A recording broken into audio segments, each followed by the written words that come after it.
Bueno, vamos a empezar con la unidad 12.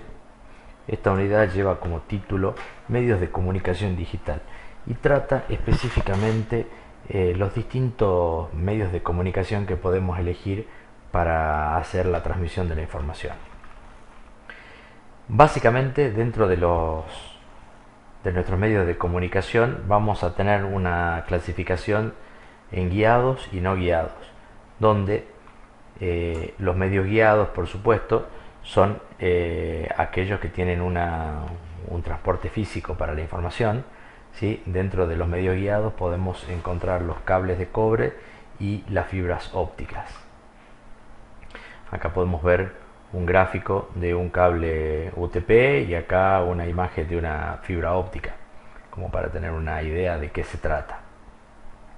Dentro de los no guiados vamos a encontrar estos tres tipos: los radioenlaces, las microondas terrestres y los satélites o el sistema de comunicación satelital.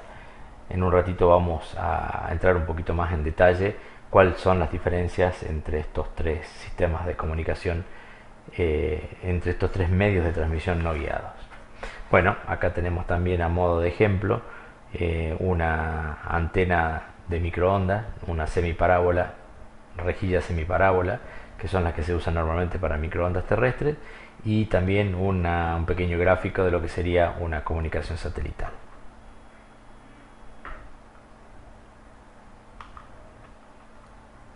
Bueno, empecemos por los medios guiados. Dentro de los medios guiados, como ya dijimos, tenemos los cables de cobre. El cobre es uno de los metales más utilizados para la construcción de cables, debido a que su relación precio-prestación es muy buena. Dentro de los cables de cobre tenemos que analizar, para conocer exactamente de qué estamos hablando, una serie de características físicas que nos van a determinar la forma en que la información o los electrones eventualmente se muevan a través de ese medio. La primera y más importante característica que nos interesa resaltar es la impedancia característica. La impedancia característica tiene básicamente dos orientaciones, digámoslo así. Por un lado, influye en la respuesta en frecuencia y en la atenuación, y por otro lado, influye en la atenuación que este medio físico le presenta a la corriente que pasa por él. Básicamente, la impedancia característica tiene dos componentes: un componente resistivo puro y un componente capacitivo inductivo. Este componente resistivo puro es el que está relacionado directamente con la segunda parte que acaba de aparecer, que es la atenuación, y los componentes capacitivos e inductivos tienen que ver con la respuesta en frecuencia de este sistema, de este medio de transmisión. Bueno, la segunda característica importante, como acabamos de decir, es la atenuación. La atenuación, como ya dijimos, está definida por el componente resistivo de la impedancia característica. Cuando el cable tiene distancias muy cortas, la atenuación es completamente despreciable y definitivamente no se tiene en cuenta. Pero cuando estamos hablando de unos cientos de metros, ya la atenuación se empieza a hacer presente, y esto produce un efecto de reducción de la potencia de la señal a medida que ésta avanza por el cable. Una de las características de la atenuación es que se mide en un valor denominado ohmios por metro, y básicamente es la resistividad medida en ohmios de cada metro de ese cable.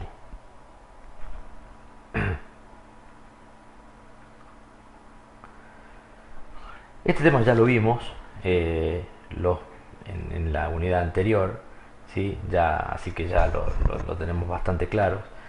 En cualquier medio de transmisión vale esta ecuación, ¿sí?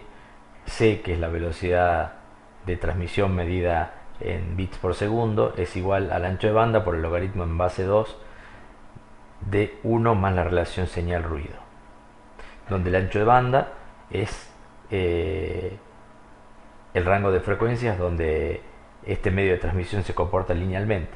Esto quiere decir que la atenuación para esa banda de frecuencia es relativamente estable, ¿sí? Es decir, si miramos este grafiquito que está acá, esto nos quiere decir que es parecido al que vimos en la unidad anterior, nada más que invertido, ¿sí?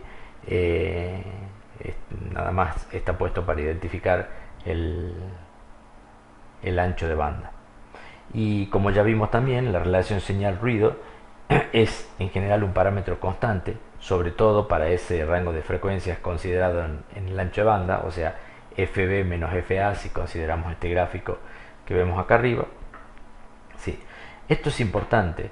Esto nos quiere decir que la velocidad de transmisión es directamente proporcional al ancho de banda, ¿sí? Ya que si la relación señal-ruido es una constante, todo ese término del logaritmo en base 2 por 1 más la relación señal-ruido se convierte en una constante. Por lo tanto, la velocidad de transmisión máxima que tiene este medio de transmisión es directamente proporcional al ancho de banda. Y esta es la razón por la que muchas veces confundimos los términos de ancho de banda con velocidad de transmisión, que a pesar de esto no son la misma cosa. Y empecemos por ver en qué unidades se mide cada uno. El ancho de banda, como ya saben, se mide en hercios, ¿sí? O si lo queremos ver matemáticamente, 1 sobre segundo, ¿sí? Y la velocidad de transmisión, ¿en qué se mide? En bits por minuto, bits por segundo, bytes por segundo, ¿sí? Bueno, lo que hace la diferencia al cambio de denominación es este término, ¿sí? La relación señal-ruido. Así que, si bien para nosotros son términos equivalentes, tenemos que entender que no es lo mismo ancho de banda que velocidad de transmisión. ¿Sí? Acá de nuevo está escrito lo que hablábamos recién: la velocidad de transmisión, la máxima velocidad de transmisión de este medio es igual al ancho de banda por una constante. Bueno, dentro de los medios guiados, para las redes se usan dos tipos de cables. El primero que vamos a ver se llama cable de par trenzado. Se trata de alambres de 1 milímetro de espesor aproximadamente, aislados por una capa de teflón. Y dentro de cada cable de par trenzado, cada par se trenza en forma helicoidal. La razón de este trenzado en forma helicoidal tiene que ver con una cuestión de aislación de interferencias. Es decir, dos cables puestos paralelos son directamente una antena, ¿sí? Es decir, que capta y transmite toda radiación electromagnética. Es decir, al pasar una corriente por dentro del cable, esta corriente produce, esto es una cuestión de teoría electromagnética, produce una radiación electromagnética. Entonces, se comprueba que si yo trenzo helicoidalmente estos dos cables, esta radiación electromagnética se minimiza. Bueno, un cable UTP, tal como con el nombre, como se lo conoce en la jerga de las redes, se trata de 4 pares de cables trenzados entre sí, es decir, están trenzados cada par y a su vez los 4 pares entre sí. El par trenzado tiene la característica de permitir la transmisión analógica y también la transmisión digital, por eso es que es uno de los cables que más se utiliza en la actualidad. A su vez, para evitar que los cables se destrencen, poseen un aislante de teflón que presione esos 4 cables, evitando que los cables internamente al doblarlos o al hacer el tendido del cable se destrencen, ¿sí? Lo que produciría obviamente una inutilización del cable. Los cables de par trenzado se organizan en categorías. Básicamente la diferencia entre las categorías está dada por un parámetro llamado tirantez, que no es ni más ni menos que la cantidad de vueltas de trenzado o de vueltas por centímetro que tiene el cable. Dentro de las categorías reconocemos, dentro de las que se utilizan en las redes, la categoría 3. Esta categoría 3 es una categoría que tiene una capacidad de transmisión hasta 10 megabits por segundo. Es una categoría que en la actualidad ya no se utiliza, salvo para alguna clase de tendido telefónico. Actualmente existen dos categorías que son las que más se utilizan. La categoría 5, que tiene una velocidad máxima de transmisión de 100 megabits por segundo, ¿sí? Y que tiene una variación llamada categoría 5E, que utilizando una mayor tirantez puede llegar a una velocidad máxima de 1000 megabits por segundo, lo que conocemos con el nombre de 1 gigabit por segundo. Y por último está la categoría 6, que también tiene una velocidad máxima de transmisión de 1 gigabit por segundo, ¿sí? Pero con una particularidad. En este caso, en el caso de la categoría 6, como se ven acá en estos gráficos que estamos viendo, dentro del aislante de teflón exterior hay un alma también de teflón que separa los cuatro cables, los cuatro pares. Es decir, los pares no están trenzados entre sí, sino que están trenzados cada uno, cada par, pero una vez que se termina ese trenzado, cada uno va por su canal independiente, como se puede ver acá en este gráfico. La secuencia de desarrollo de estos cables fue obviamente primero la categoría 3, después la categoría 5 y después la categoría 6. Y como una tercera, y posteriormente se desarrolló esa categoría que hablamos intermedia llamada 5E. Esta categoría 5E se desarrolla básicamente al ver los inconvenientes que tenía la categoría 6. La categoría 6 tiene un inconveniente que básicamente tiene que ver con el tendido, porque como podemos ver, este alma de teflón en forma de cruz que está acá adentro complica el tema de las esquinas cuando hago el tendido del cable. Es decir, ustedes imagínense, si yo tengo una cruz en el medio, por más que sea de teflón, si yo doblo este cable más de un cierto ángulo, va a pasar que los cables que van por cada uno de estos canales van a tender a unirse entre sí, rompiendo la aislación que produce este teflón en forma de cruz acá adentro. ¿Sí? Bueno, como les decía, a raíz de este problema en el tendido de los cables de categoría 6 es que se desarrolla el cable de categoría 5E, que es el más utilizado en la actualidad, ya que puede llegar a la misma velocidad que el categoría 6, pero sin tener estos problemas de tendido. Acá en el gráfico de arriba tenemos un cable categoría 5E. Como pueden ver, tengo los cuatro pares, ¿sí? Esos cuatro pares son naranja, blanco, naranja, verde, blanco, verde, azul, blanco, azul y marrón, blanco, azul, ¿sí? En la filmina que sigue podemos ver cómo es el modelo de instalación de los cables, ¿sí? Esto no es casual, esto lleva una norma. Esta norma se denomina EIA-TIA T568A o B, ¿sí? Ambas normas son utilizadas, pero de estas dos la B es la más reciente y la que más se utiliza. Acá en este gráfico podemos ver dos tipos de conexión. La conexión directa, como pueden ver, están cada uno marrón con marrón, blanco marrón con blanco marrón, ¿sí? Fíjense que los azules y verdes están cruzados, ¿sí? Esto tiene que ver con el hecho de que azul y verde y naranja son los cables de recepción y transmisión, así que por lo tanto se cruzan. Y en esta segunda parte tenemos lo que conocemos con el nombre de un cable cruzado. Estos cables cruzados se utilizaban hace ya bastante tiempo, pensando en las vinculaciones que yo podía hacer entre dos switches. Ahora, en este momento, la mayoría de los switches y placas de red tienen un sistema que se llama AutoMDX, en donde, aunque yo le ponga un cable derecho, como este que está acá en la parte de arriba, automáticamente, si detecta que necesita un cable cruzado, la electrónica interna del switch o de la placa de red hace el cruce automáticamente. Así que hoy en día es una cosa completamente inútil armar un cable de tipo crossover. Bueno, acá tenemos en los gráficos de la derecha tenemos una ficha RJ45 macho y en la parte baja una ficha RJ45 hembra.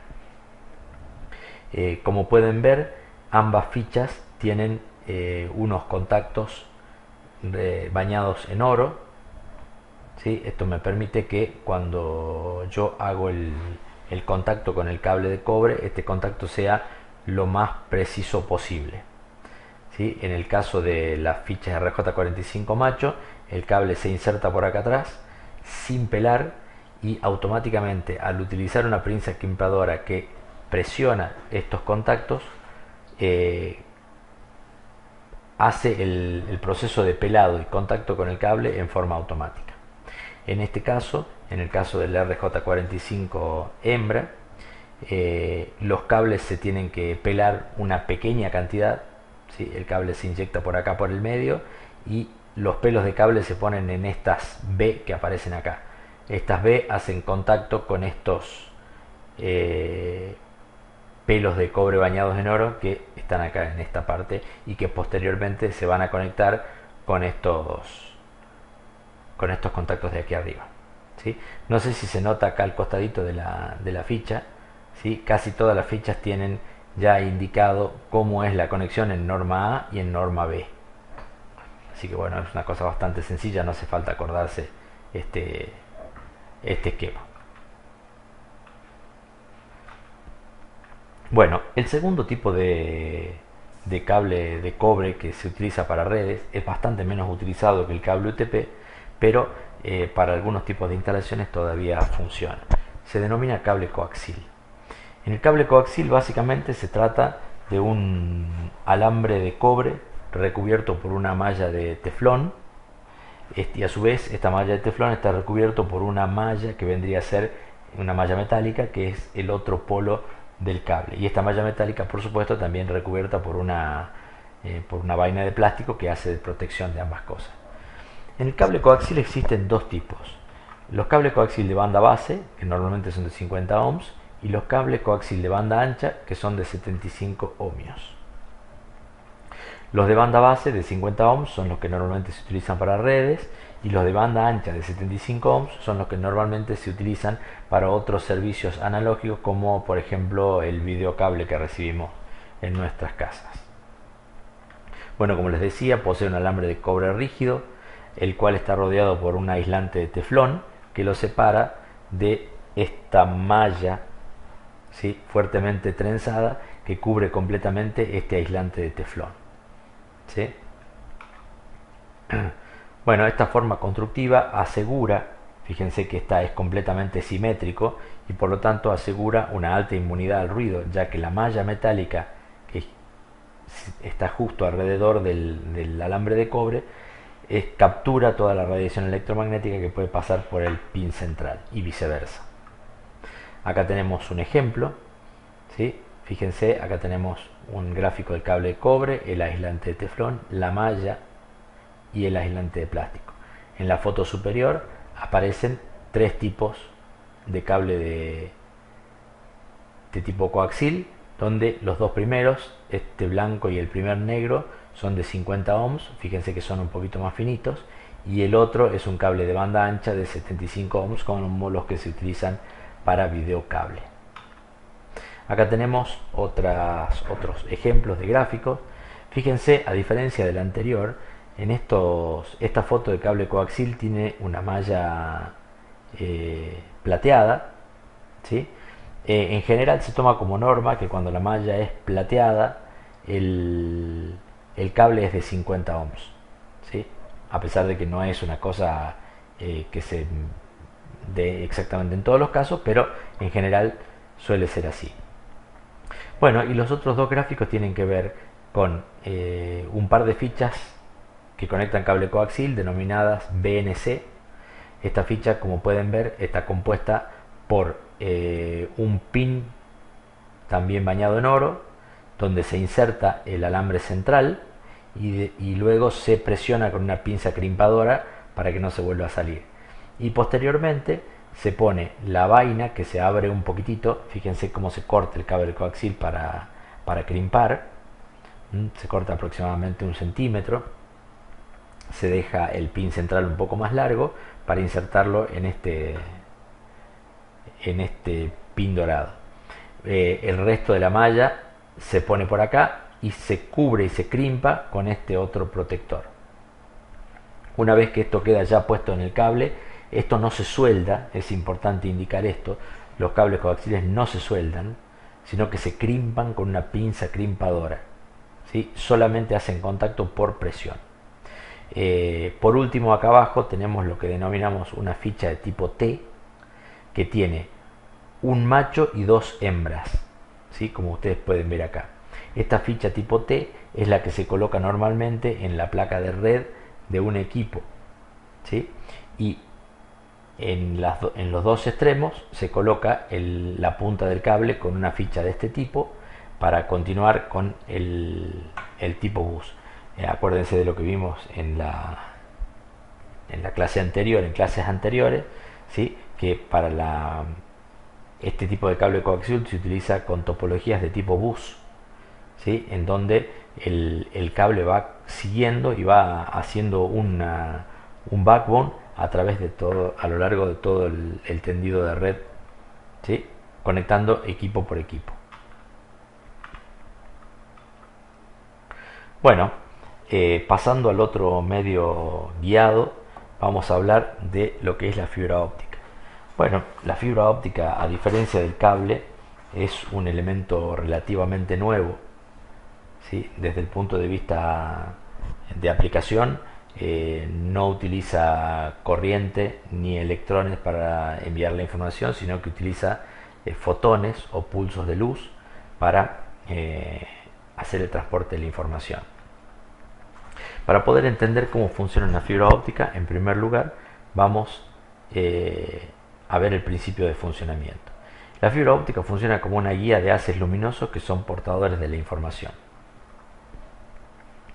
Esto se puede hacer a través de, porque si aplicamos la ley de Huygens para los haces de luz que atraviesan la frontera entre dos medios de distinto índice de refracción. Acá podemos ver, es decir, ¿qué dice la ley de Huygens?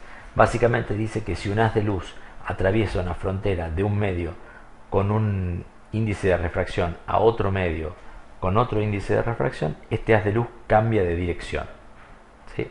Acá, bueno, podemos ver alguna en este gráfico, ¿sí? Este haz de luz incide a la frontera del índice de refracción con un ángulo y sale de esa frontera con otro ángulo. Si regulamos los ángulos de ingreso y los índices de refracción correctamente, podemos lograr estos dos casos que tenemos acá. El caso en que el haz de luz salga paralelo a la frontera de los dos índices de refracción, o también, el caso que más nos interesa, el caso en que el haz de luz cambie tanto que se refleje completamente. Es decir, que el haz de luz no sale de esta frontera, sino que choca contra la frontera y se refleja. Es básicamente lo que pasa cuando en un espejo normal de los que tenemos en casa. Bueno, acá tenemos algunas formulitas, ¿sí? Esta es lo que dice la ley de Huygens, ¿sí? N1 por seno de omega 1 igual a N2 por seno de omega 2, donde N1 y N2 son los índices de refracción de ambos medios, ¿sí?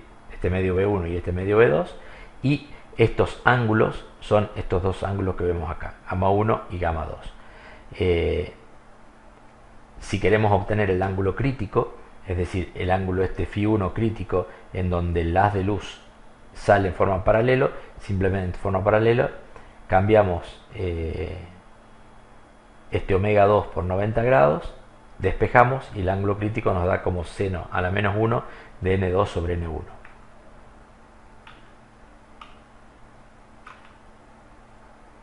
Bueno, lo que a nosotros nos interesa realmente es el tercer caso, es decir, donde el haz de luz se refleja completamente. ¿Sí? Esto hace que cuando un haz de luz ingresa a la fibra óptica, este va rebotando entre las paredes superior e inferior hasta salir por el otro lado, ¿sí?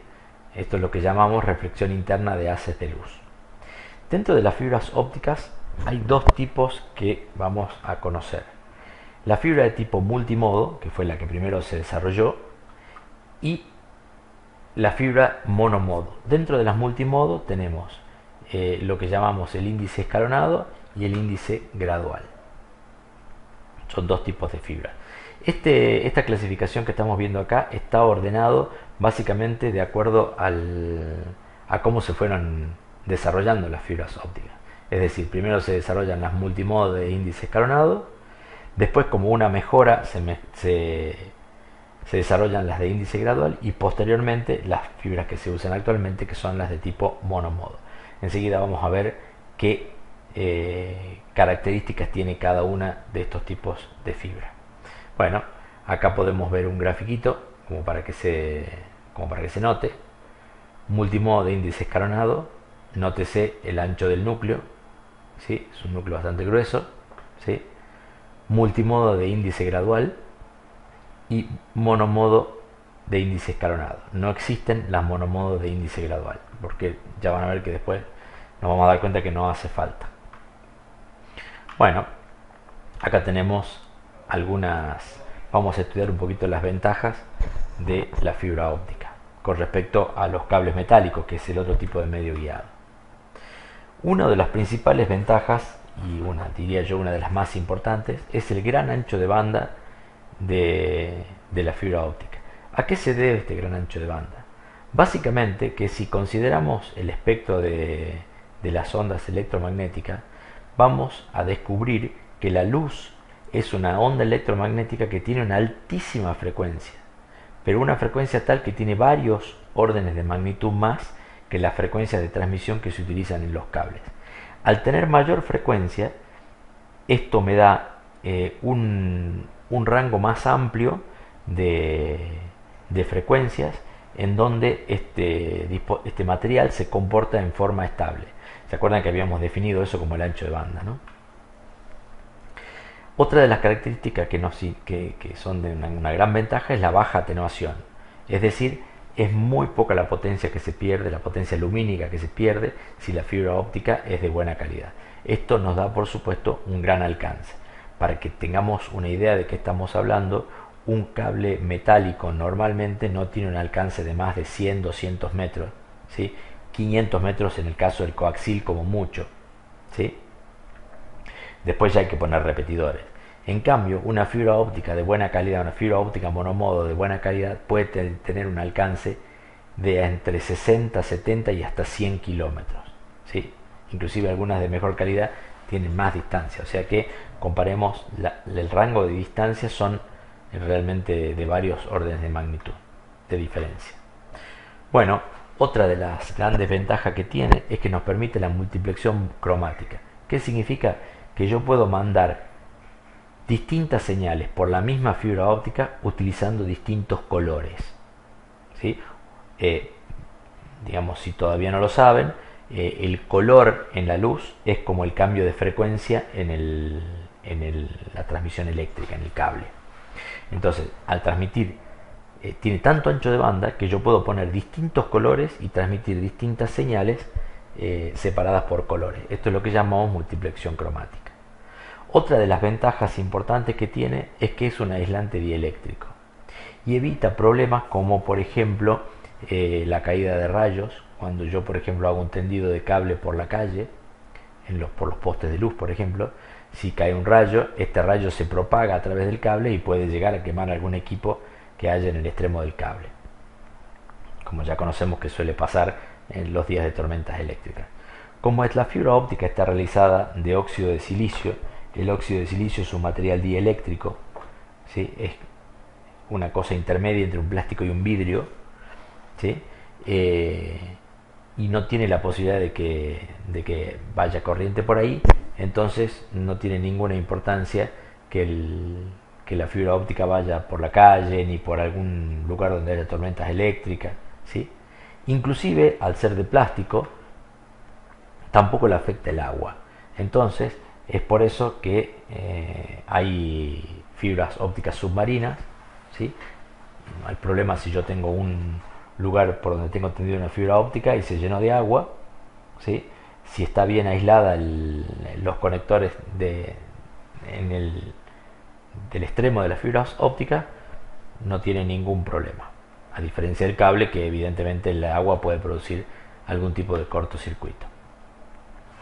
Otra cosa muy importante en cuanto a la seguridad y a la confidencialidad es que las transmisiones lumínicas no producen ninguna clase de radiación al exterior, a diferencia de el cable, que cuando circula la corriente produce radiación electromagnética. Es decir, yo si tuviera un dispositivo lo suficientemente sensible para ver la radiación electromagnética alrededor de un cable, podría hasta detectar qué se está transmitiendo por ese cable.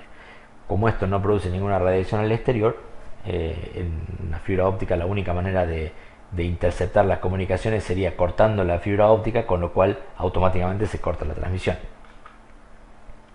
¿Sí?